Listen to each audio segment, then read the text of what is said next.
Pues yo me llamo Sandy, soy miembro de la Asociación Vecinal Montes de Torrero del barrio de Venecia y dentro un poco de las fiestas queríamos hacer alguna cosita y entonces, bueno, pues hemos decidido aquí a nuestro vecino Juan Pérez, guionista de tebeos y es vecino del barrio. Quería, pues, he estado informando un poco, la verdad, y he visto pues que es bastante prolífero, que tiene pues, yo qué sé, que tiene Pepe el Guti, Buenaventura el Guti, La Bondad y la Ira, que lo presento aquí, La Pitillera Húngara, que recibió el premio al mejor guión del Salón del Cómic en 2000, a ver, La Pitillera Húngara en el 2020, ¿ves? Es que eso. Bueno, y otro premio del guión del cómic de Frontera Ordesa, de David Tapia los dibujos y los otros dibujos de Juan Fer Guiones. A ver, todos estos datos los podéis encontrar en el Google, que ya no voy a dar más, y digo, porque tampoco soy una... que va a ser mejor, más riguroso. Entonces, quería un poco mis percepciones. Al hablar de un cómic, siempre se te van los ojos que le comentaba al dibujo, y no piensas en la historia que hay detrás. Hasta que te remontas ya a grandes cómics y te das cuenta del error, ¿no? Eso es algo que supongo que los que no somos ortodoxos del tema. Entonces, mirando, he visto, o sea, de hecho tengo uno en casa, el de Durruti me lo regalaron, no sabía que era tu guión. He visto que es súper importante la historia. El rigor histórico con el que las cuenta, que me ha parecido sorprendente, porque al final es un trabajo de investigación, no es el trabajar con otra persona, a la limón y crear, eso es también bastante complicadete. Y en fin, y me ha encantado porque tiene un nivel, o sea, tiene una calidad que no es que te den premios, ya veo porque se ha sabido, sino porque, o sea, he visto que acá hay calidad y mucho orgullo de tener un vecino así en Torrero, por eso queríamos, apenas no ha venido casi gente. Y bueno, voy a cortar. Bueno, os viene a presentar Lobo Igualda, que es el entierro mexicano de Alfaña en Francia, y Gatos del Cementerio, que me parece tierno, los gatitos del cementerio, más de Torrero. Así que, Juan Pérez, Juan Arete, guionista de tebeos, vecino de Torrero y persona comprometida y rigurosa. Muchas gracias.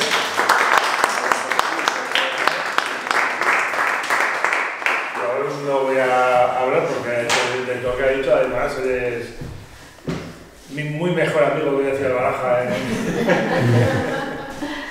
la ida. Dos cómics, la verdad que venimos a presentar dos cómics que no pueden ser más dispares. Gatos del Cementerio es un cómic juvenil, es de ficción. Plomo Igualda es memoria histórica pura y dura, un hecho real muy importante en la historia, que tenía que estar más conocido en la historia de España. Dos cómics totalmente distintos, que lo que demuestran es el buen hacer de Juan a la hora de ponerse con los lapiceros, con la máquina de escribir, para hacer los guiones.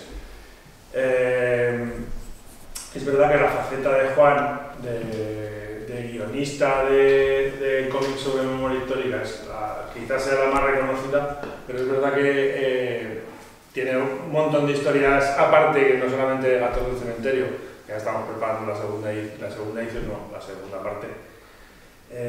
Tiene una vena por la ficción que tiene por desarrollar, aunque el próximo libro que vas a publicar con Cascaborra Ediciones también es de memoria histórica, como no podía ser otra cosa en esa editorial, que es hablar siempre, o trabaja siempre con la historia de España. No sabría qué decir de los cómics, porque dices, ¿a quién quieres más? ¿A mamá o papá? Pues aquí me quedo con los dos. La verdad es que cada uno es lo suyo, me parecen todos cómics brillantes, todos villanos espectaculares, además acompañado por dos artistazos como artistaza, Nerea Díez, que es su primer trabajo de cómics, y por Manuel Granel. También es verdad que son dos autores, igual que los dos temas que trata Juan en los cómics, totalmente disparejos. La verdad es que no forman un elenco, no se pueden equiparar ninguno de los dos, la verdad. Pero tanto Manuel como Nerea, la verdad es que son dos artistazos, cada uno su estilo y su técnica, y que acompañan muy bien al relato de Juan. Ya a partir de ahora, todo el tiempo. Bueno, buenos días, buena gente, felices fiestas a todas y a todos. Todos somos del barrio. Así que eso es siempre muy bien. Es verdad, he estado aquí he presentado casi todos mis TVOs. Es verdad que la Pitillera no la llevamos a presentar aquí. La presentaremos. Pero el último TVO que presenté aquí fue Frontera de Ordesa. No sé si os acordáis, en las jornadas de hace 2 años. La jornada de memoria. Y es un placer. Venir aquí es un placer. Es mi casa, no es mi gente, y está mi madre, está mi hijo, mis hermanos. Vamos a hablar de 2 TVOs. Gatos de Cementerio, es una historia que un día paseando a Pilarillo por Pilar es mi pareja, que ahora no está, pero vamos, también la conocéis casi todos.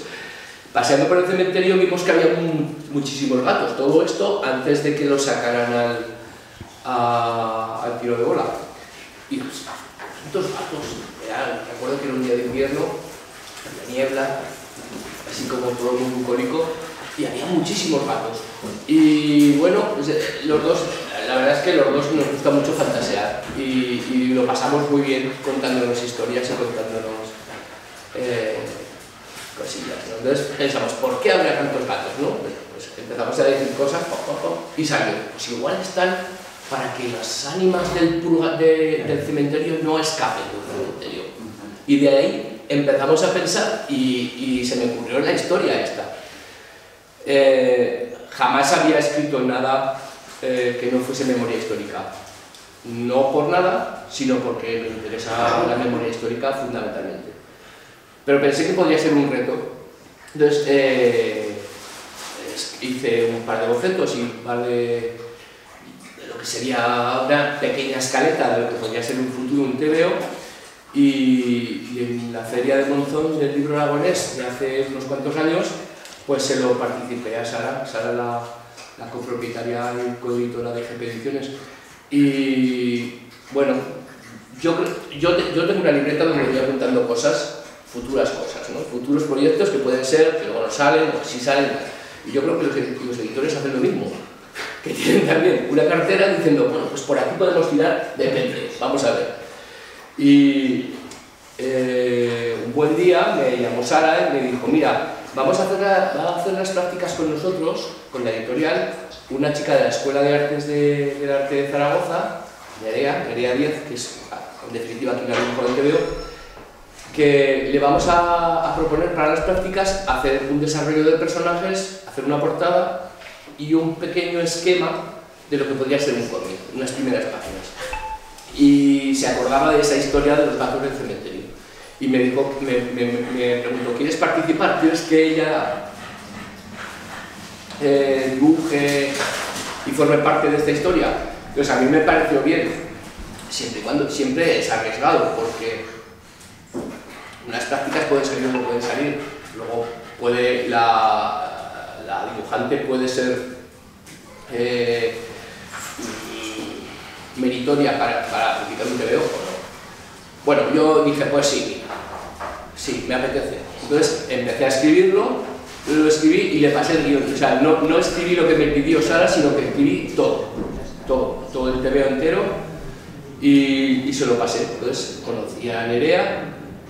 Bueno, empezamos a establecer cómo podían hacerse esas prácticas, y en esa reunión que tuvimos, que también estaba Daniel y también estaba Sara, dijeron una cosa que me llenó de orgullo y de satisfacción, como dice el Burgol, que dice, oye, y si nos gusta lo que haces, te propondremos acabar el TVO. Ya que está el guión hecho, y así fue. Nerea aprobó las prácticas con una nota excelente. Imaginaos, pues, el resultado final fue el TVO completo. Que además no se parece, perdona que te corte, no se parece en nada el dibujo a lo que nos presentó. O sea, que ya lo que nos presentó nos parecía bien, pero luego encima aún lo mejoró.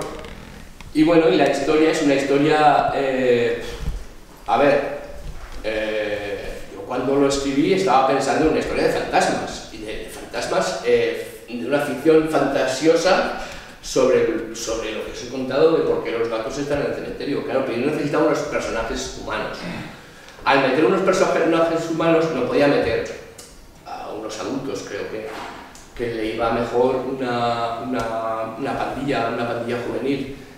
Cuando empiezo a desarrollar a los personajes en sí, me doy cuenta que los chicos y las chicas tienen una serie de problemas que se tienen que ver, o sea, que están en su vida cotidiana. Entonces, al final, empiezo a escribir y me sale un cómic social. Al final estamos denunciando también el bullying, estamos denunciando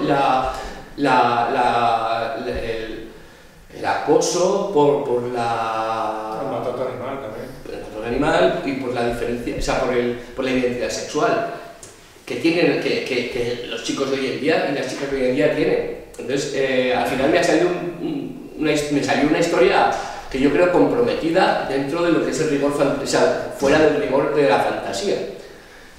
Y de lo cual estoy muy orgulloso. Si veis las páginas del TVO, pues el TVO relata lo que conoces. ¿Y qué conoces? Pues el cementerio de Torrero, que es donde está mi padre enterrado, donde están mis familiares y donde de vez en cuando voy con mi madre pues a acompañarla a ver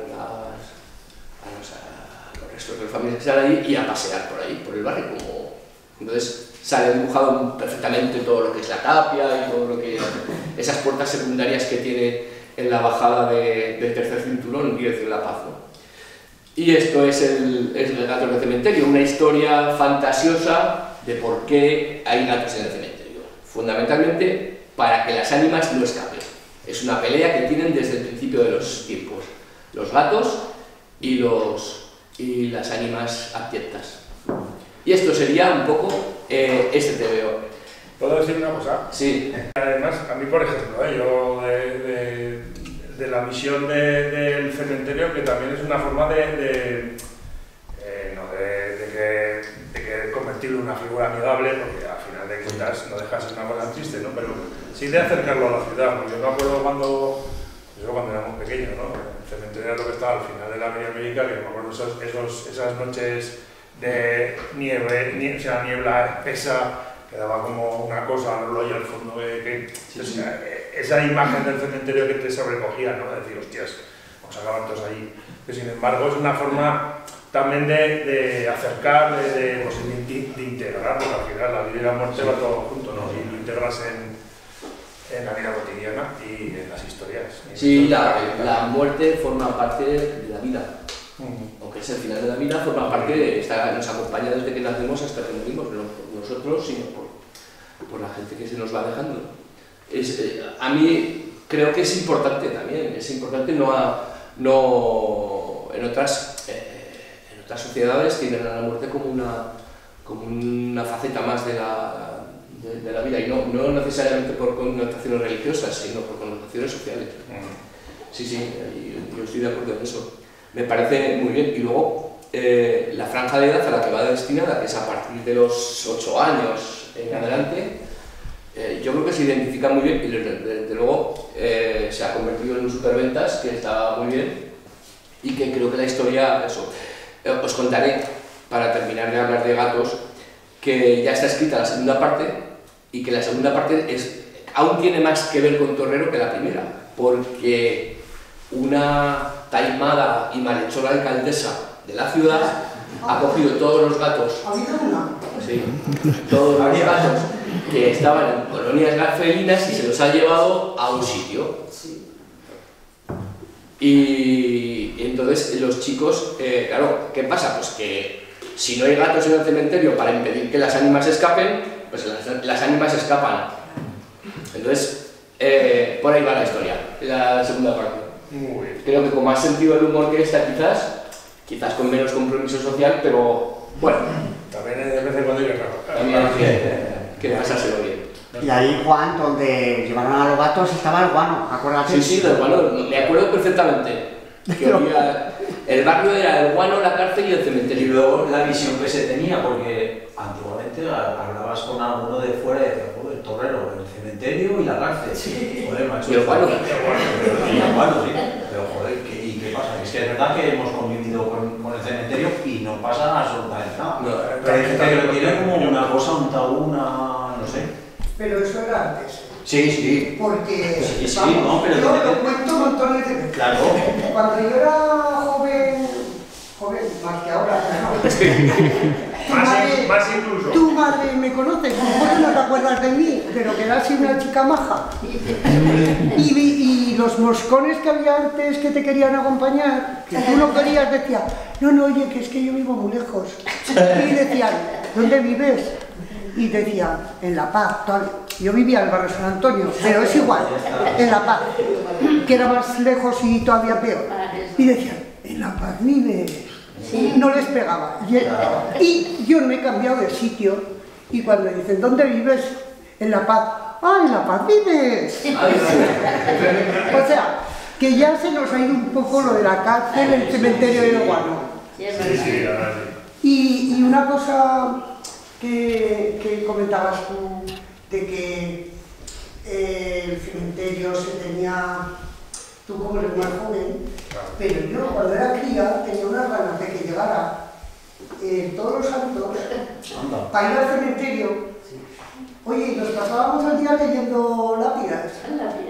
A ver si encontrábamos a alguien que conocíamos. Pero claro, las madres que no nos dejaban bajar Y es verdad. hasta coger el tranvía, porque claro, el barrio, los que lo conocemos, no era como ahora. Pues alguna vez les hacíamos trampa, pero bueno, nos íbamos al cementerio, oye, y de vez en cuando encontrábamos cada apellido que nos mirábamos de la risa delante de él, que claro, no me acuerdo de la cara de los familiares. Me imagino que pues era. Esos gaticos ya estarían allí. Pero lo de los gatos es verdad que luego pasó a llamar la atención. Ahora ya no hay gatos porque están todos en la colonia. Bueno, la última vez que estuvimos el domingo pasado paseando por ahí, Alguno hay. y en la colonia, bueno, sí que quedan, siempre quedan. En la colonia parece que no están mal, pero vamos, ahí están expuestos a...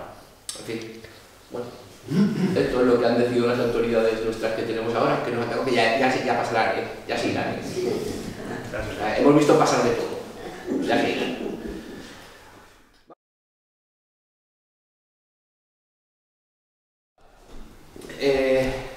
La historia de Plomo y Gualda, yo tengo que decir que a Torrero Azaña no le cae bien, lo sé. ¿Por qué? Porque lo conocemos su obra y nos sabe muy mal aquello que dijo de un chofer, un consejero del Consejo de Aragón fue chofer mío. Eso es cierto que lo dijo, pero lo interesante de esta historia no es Azaña, y de hecho yo no lo vindico ni lo reivindico más allá de los propios sucesos que le ocurrieron, que fueron tremendos. Yo los pongo y lo pongo con sus contradicciones. De hecho hay unas declaraciones de Dolores Ibarruri en el propio, que fueron reales, en el propio TVO, que lo ponía de Javier Perejil por cierta razón, ¿no? La historia de Azaña, lo que viene a contar, lo que hemos pretendido, y en esta cosa Manuel Granel y yo, Manuel tiene 70 años y Manuel tiene 26. Quiero decir, cuando hablaba Daniel antes de la diferencia entre intergeneracionales, pues bueno, que 40 años. Lo que hemos pretendido es contar desde la pequeña historia de Azaña en el exilio la gran historia de la ayuda mexicana a los republicanos españoles en Francia. Eso es lo que hemos querido contar. De hecho, el cómic está escrito en tercera persona y es el narrador es el ministro plenipotenciario de los Estados Unidos de México en Francia en esa época, don Luis Rodríguez Taboada. Una persona excepcional, un hombre valiente y primero, que va más allá de lo que le pide el presidente Lázaro Cárdenas, que le pide auxiliar en todo momento, en la medida de lo posible, a tanto españoles y españolas de cualquier condición social, auxiliarlas en la medida de lo posible, tanto llevándolas embarcándolas para Latinoamérica, como para incluso ayudándoles económicamente. Y esto es lo que se plantea Luis Rodríguez. Luis Rodríguez es un personaje muy culto, quizás, en esto sí que hay que reconocer lo que Azaña es intelectualmente muy potente y culturalmente también, es un hombre que habla, pues imaginaros, ahora para que un presidente del gobierno de España hable inglés, ya nos parece que sea, pues Azaña hablaba francés perfectamente, hablaba inglés perfectamente, un hombre muy capacitado y culturalmente muy informado. Y Luis Rodríguez también. Luis Rodríguez es un hombre culto, que fue gobernador de Guanajuato, que fue secretario general del partido de Lázaro Cárdenas, el PAN, era el partido, lo que viene a ser la socialdemocracia después del periodo de revoluciones del principio del siglo en México, y es un hombre, ya como digo, muy culto y muy valiente. ¿Qué hace este hombre en Francia? Fundamentalmente eso. México empieza a finales de abril del 39 a fletar barcos hacia Latinoamérica. Es México. O sea, luego está el Winnipeg, que va a Chile, que es Pablo Neruda, pero al final es México quien pone el dinero suficiente para que el Winnipeg vaya a Chile. O sea, si el gobierno de México no hubiese habido, si la ayuda mexicana no hubiese habido buques a Latinoamérica con exiliados españoles. Hay que recordar que a Latinoamérica le venía muy bien esa ayuda. Primero, por compromiso, porque se sentían identificados con la República y con los republicanos y los republicanos españoles. Y segundo, porque Latinoamérica estaba, digamos, en una fase de desarrollo inferior a la europea. Entonces, la florinata de España está en Francia en el exilio. ¿Por qué? Pues porque la cultura, la intelectualidad, pero también la maestría industrial, las fábricas, todas esas personas de calidad, ingenieros, abogados, todos estos estaban con la República y todos estos estaban en Francia a partir del 39, ¿no? Entonces, para Latinoamérica supone un impulso social muy importante que los españoles vayan allí. Entonces, no hay que pensar solo en la economía de ayudar a gente que está en unas condiciones muy malas, sino que ellos también sacaban ese provecho, ese esfuerzo español de formación que ellos no tenían. De hecho, el abuelo de Daniel, el tebeazo y las memorias que han escrito, fue uno de las personas que llegaron allí y que lo que quería fue a la República Dominicana, el tirano Trujillo. Este tirano acogió a 10, tirano fascista de lazos con Mussolini y de lazos con Hitler y con Franco. Pues este acogió a 10.000, a más de 10.000. Se sabe con certeza que fueron 10.000 mínimo. Los acogió, pero no los acogió por solidaridad, los acogió porque le venía muy bien esa formación de la que estoy hablando, ¿no? El tirano Trujillo, pero también pues, en Argentina, en Chile, en México, en Cuba, en todos esos países, esa ayuda que brindaron a los españoles les vino a ellos muy bien. De eso trata este libro, de esa ayuda.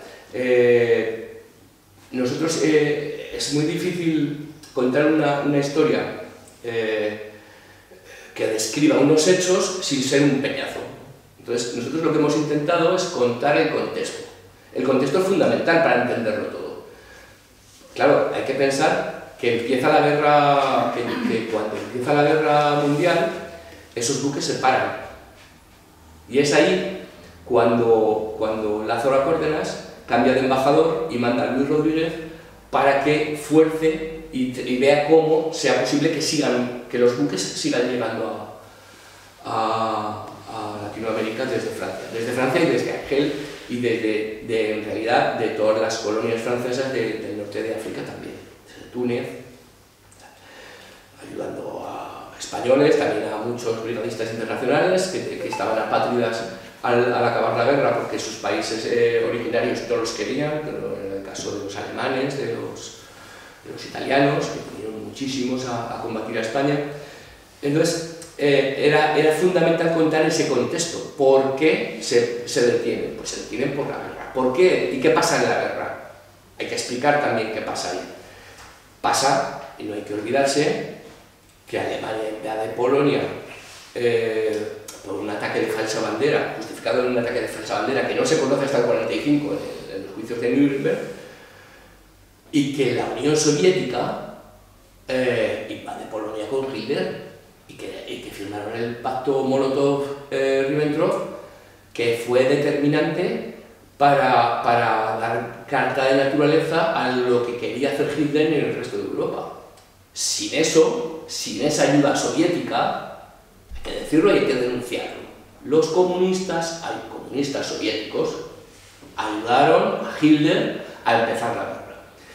Eso es verdad que mucha gente habla y dice, no, la Segunda Guerra Mundial, quien pone más gente, quien muere más gente, quien vence, son los soviéticos. Y es cierto, son los primeros que llegan a Berlín y los que ponen más hombres.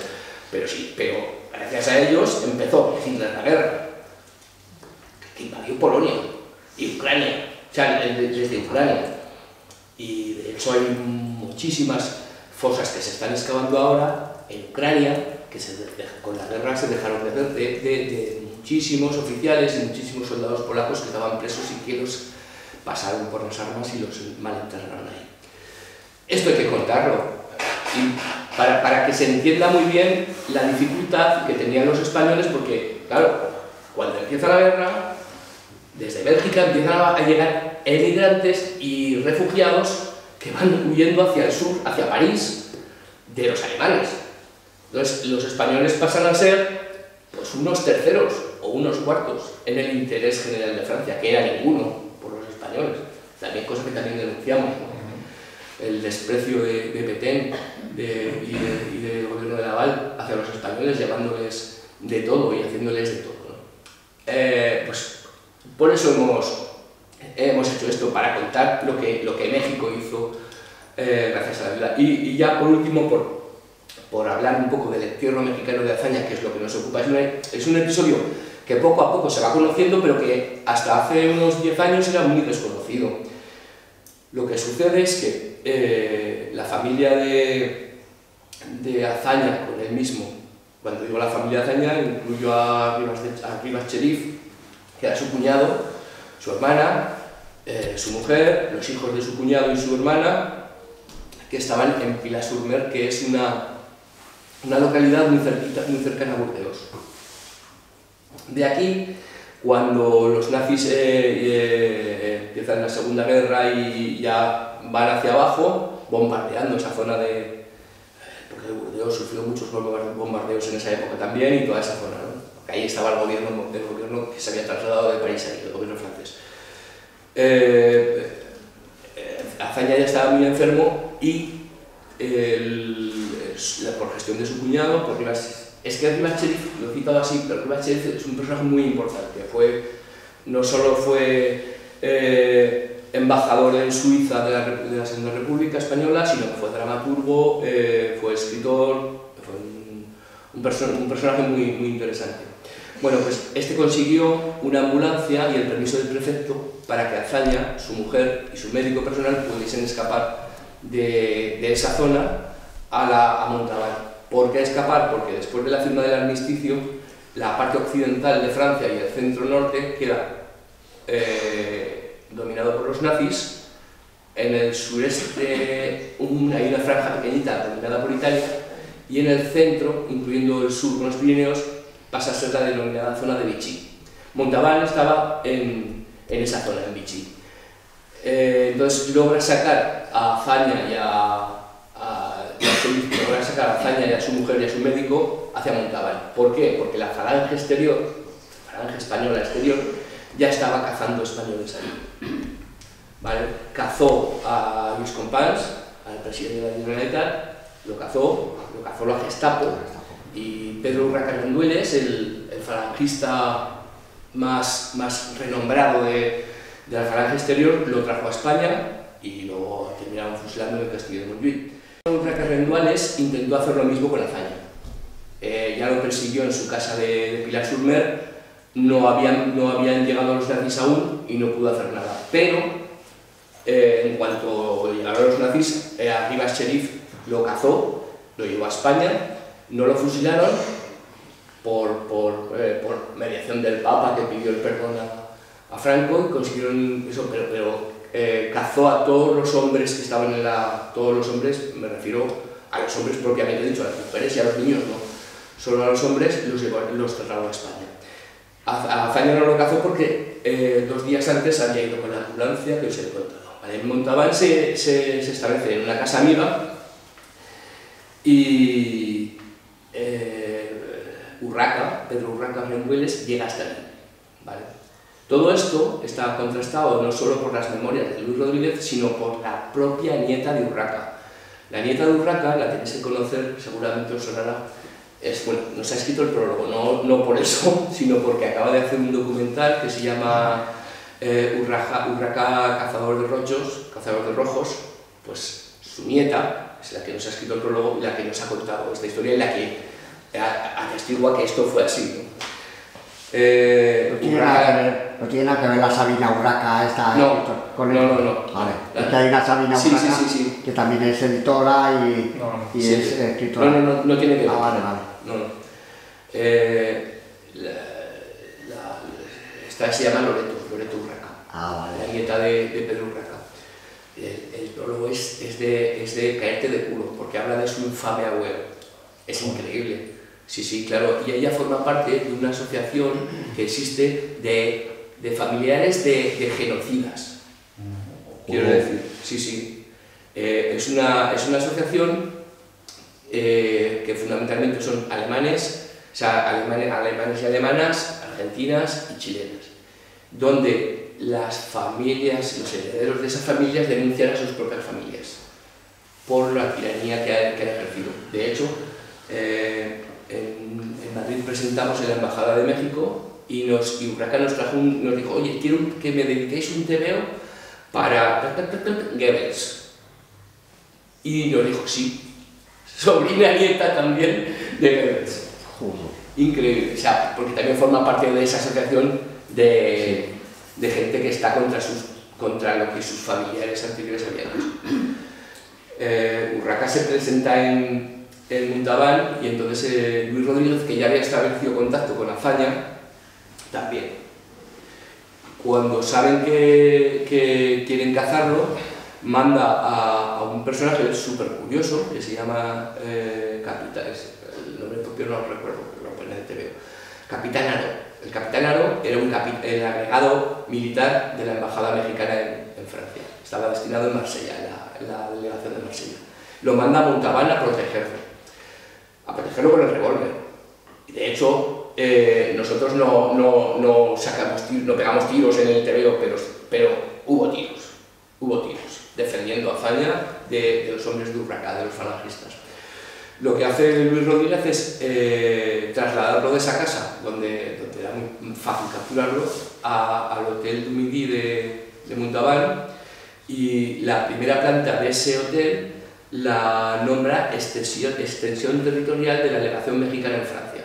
Quiero decir, Azaña vivía en México, ¿vale? Y allí, hasta antes de que llegue más gente de los mexicanos para defender a Azaña, porque esa noche concreta sabían que iban a ir a por él, Urraca y los falangistas, lo que hacen es recorrer los caminos. Piden a los españoles que vivían con Azaña y a los amigos de Azaña que recorran los caminos y que vayan a todos los pueblos cercanos a pedir ayuda a los exiliados españoles. Tened en cuenta que a exiliados españoles había a borrillo. El sur de Francia había 400.000 personas, casi 400.000 personas, que son las cifras más o menos estimadas, que habían pasado la frontera. Pues había muchísima gente en esa parte del sur de Francia, muchísimos españoles, y les piden que vayan allí. Y que el embajador mexicano quiere hablar con ellos. Entonces se presenta muchísima gente. Hay que pensar, muchísima gente, que no eran hombres, porque la en su mayoría los hombres estaban en los batallones de trabajo, en el ejército francés, bien por la fuerza o bien voluntarios, o sea, y allí lo que quedaban eran niños, mujeres, inválidos y algún hombre también. Entonces esta gente toma el hotel para impedir que la falange entre. Y esto lo hace Luis Rodríguez, que llama a esta gente y les pide que está en la falange, que se lo quieren llevar y que, por favor, se queden allí con ellos esa noche, que la pasen allí, en el hall, en la entrada, donde quieran, pero para impedir que la falange se lo lleve. Y es así, no se lo lleva, no lo consigue. Poco tiempo después muere Azaña, estaba muy enfermo, de una enfermedad coronaria, y muere. Entonces, el prefecto de Montalbán, que era pues, un partidario de Laval era el fascista alemán, fascista francés que tomó el gobierno, que era el jefe de gobierno con Pétain, de cuando era presidente de la República, le impide que haya una celebración, le pide al embajador mexicano, que era el que estaba organizando las exequias, que haya una manifestación de duelo masivo en ese entierro. Y además le pide que sea la bandera fascista la que cubra el féretro de Azaña. Claro. Entonces, este hombre dice, pues mira, no. Primero, yo no soy nadie para impedir que los españoles se despidan de su presidente, y segundo, ya basta de este tipo de cosas. ¿Cómo vamos a cubrir al presidente de la Segunda República con la bandera que lo ha depuesto? O sea, es que no es de locos. Entonces hay una tensión ahí, y lo que Luis Rodríguez hace es lo siguiente: dice, mire, no se preocupe, no voy a insistir más en esto, no lo va a cubrir la bandera republicana, lo va a cubrir la bandera de México. Para nosotros, los mexicanos, va a ser un orgullo, para ustedes, los franceses, una vergüenza, y para los españoles una esperanza.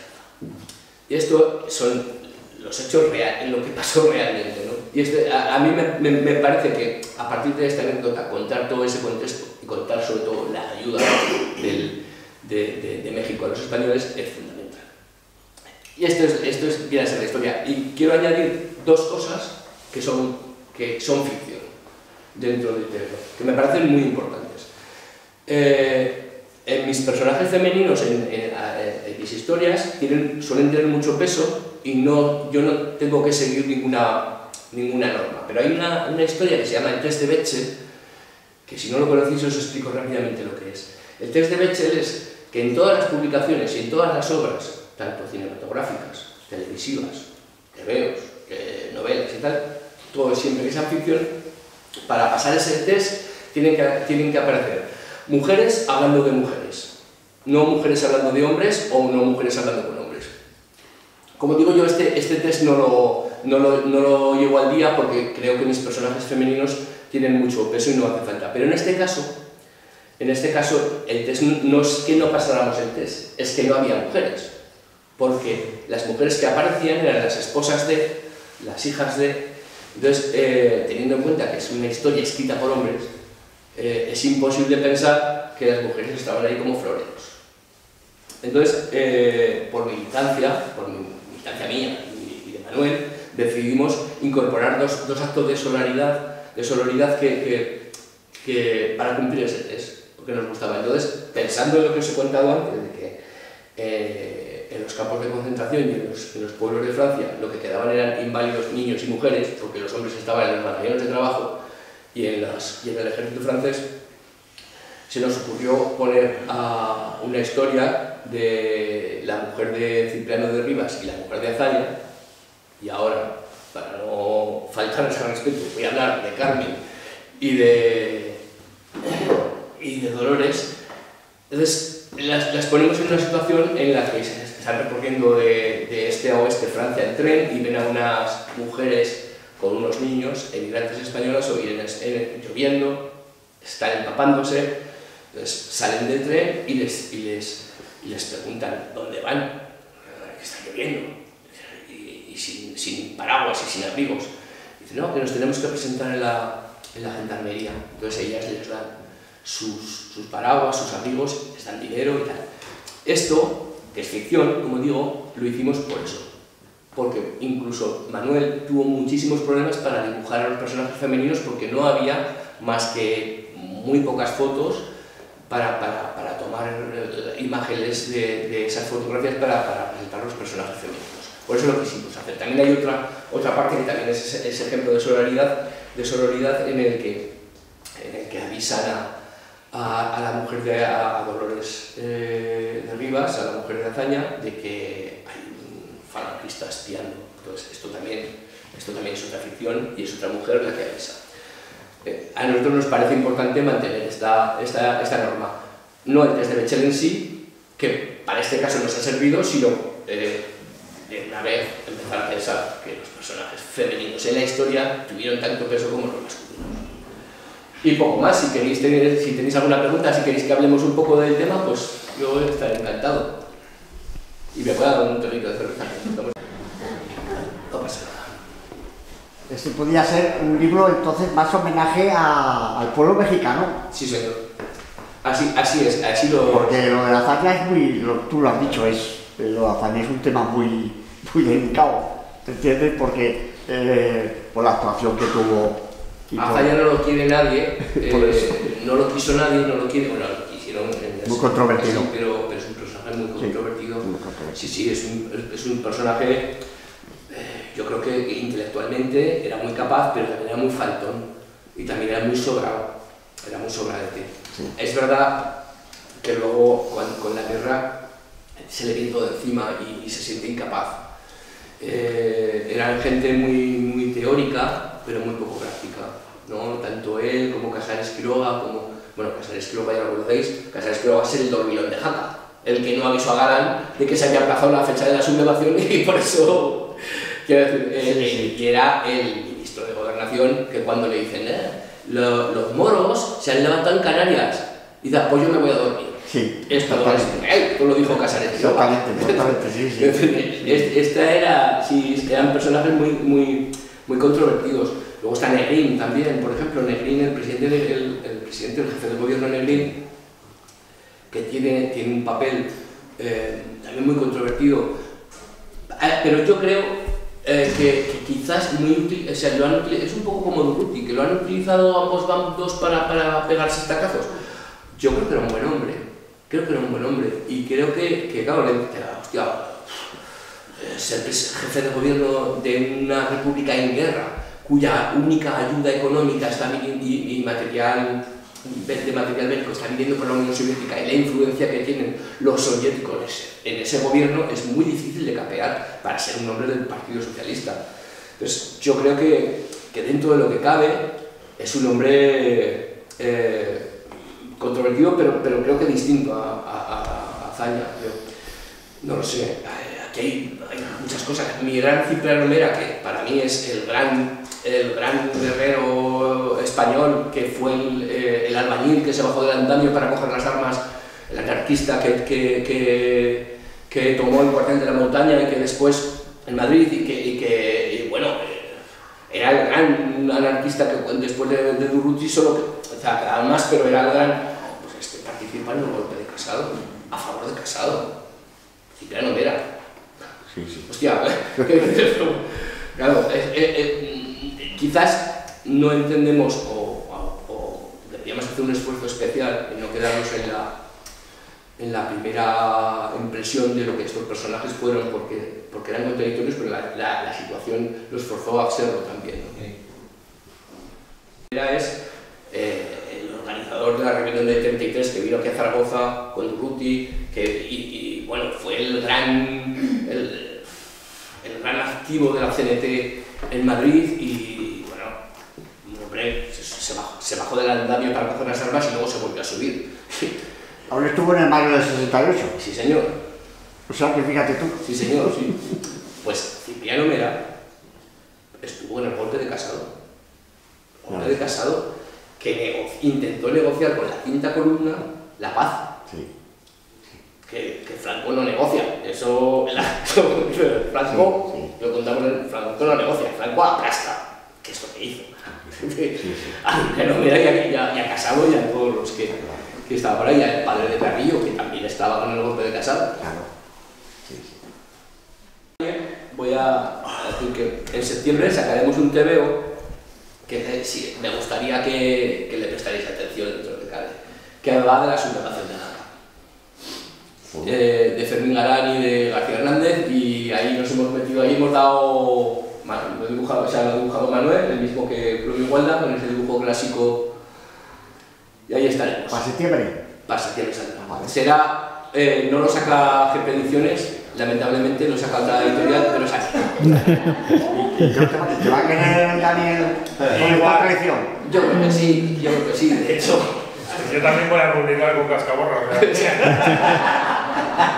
Vale. Vosotros mismos.